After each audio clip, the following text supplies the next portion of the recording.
من حبك وبعد صدق اعترافي ودعائي خاضعا لربوبيتك.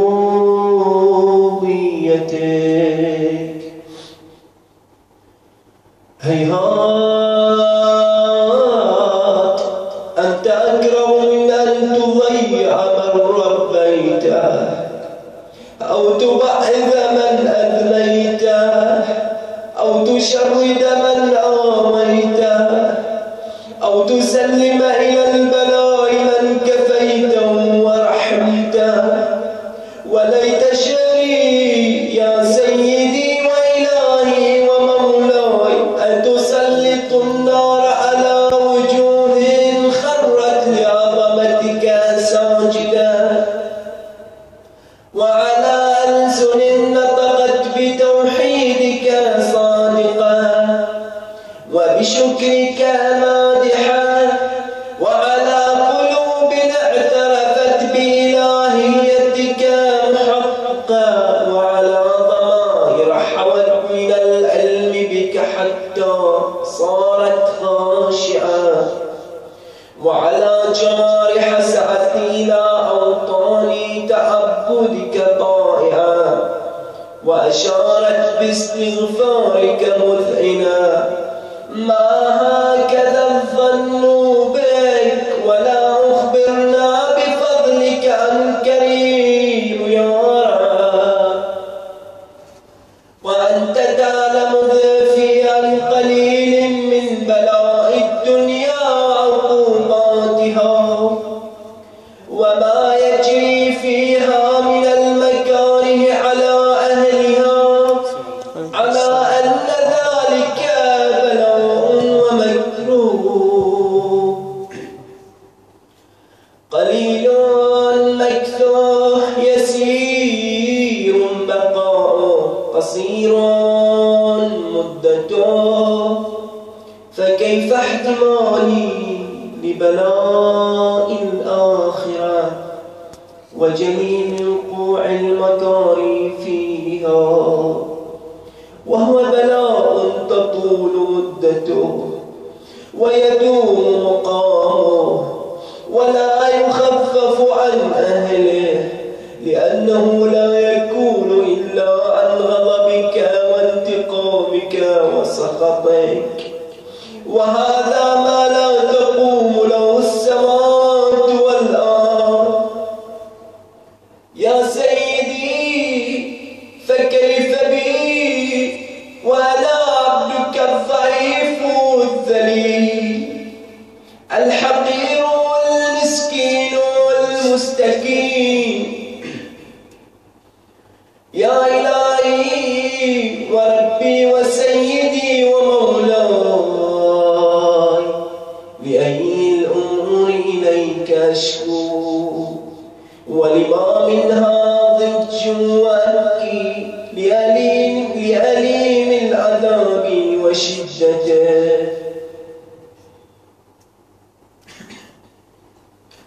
أم لطول البلاء ومدته فلئن صيرتني للعقوبات مع أعدائك وجمعت بيني وبين أهل بلائك وفرقت بيني وبين أحبائك وأوليائك فهبني يا إلهي وسيدي ومولاي وربي صبرت على عذابك فكيف أصبر على فراقك.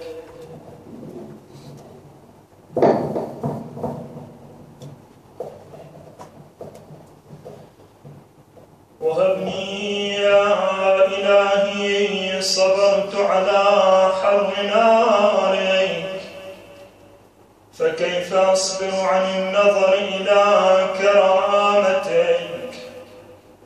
أم كيف أسكن في النار ورجائي عفوك فبعزتك يا سيدي ومولاي أقسم صادقا لئن تركتني ناطقا لأضجن إليك بين أهلها ضجيج الآمنين، ولأصرخن إليك صراخ المستصرخين، ولأبكين عليك بكاء الفاقدين، ولأنادينك أين كنت يا ولي المؤمنين، يا غاية آمال العارفين، يا غياث المستغيثين، يا حبيب قلوب الصادقين، ويا إله العالمين. أفتراك سبحانك يا إلهي وبحمدك تسمع فيها صوت عبد مسلم سجن فيها بمخالفته وذاق طعم عذابها بمعصيته، وحبس بين أطباقها بجرمه وجريرته، وهو يضج إليك ضجيج مؤمل لرحمتك، ويناديك بلسان أهل توحيدك، ويتوسل إليك بربوبيتك. يا مولاي فكيف يبقى في العذاب وهو يرجو ما سلف من حلمك؟ أم كيف تؤلمه النار وهو يأمل فضلك ورحمتك؟ أم كيف يحرقه لهيبها وأنت تسمع صوته وترى مكانه؟ أم كيف يشتمل عليه زفيرها وأنت تعلم ضعفه؟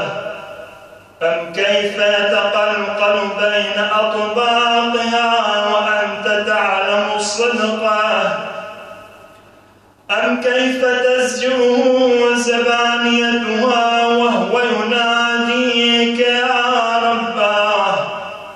أم كيف يرجو فضلك في عتقه منها فتتركه فيها؟ هيهات ما ذلك الظن بك، ولا المعروف من فضلك، ولا مشبه لما عاملت به الموحدين من برك وإحسانك. فباليقين أقطع لولا ما حكمت به من تعذيب جاحديك وقضيت به من إخلاد معانديك لجعلت النار كلها بردا وسلاما، وما كانت لأحد فيها مقرا ولا مقاما، لكنك تقدست أسماؤك أقسمت أن تملأها من الكافرين من الجنة والناس أجمعين، وأن تخلد فيها المعاندين، وأنت جل ثناؤك قلت مبتدئا وتطولت بالإنعام متكرما. أفمن كان مؤمنا كمن كان فاسقا لا يستوون. إلهي وسيدي فأسألك بالقدرة التي قدرتها وبالقضية التي حتمتها وحكمتها وغلبت من عليه أجريتها، أن تهبني في هذه الليلة وفي هذه الساعة كل جرم أجرمته وكل ذنب أذنبته وكل قبيح أسررته وكل جهل عملته كتمته أو أعلنته أخفيته أو أظهرته وكل سيئة أمرت بإثباتها الكرامة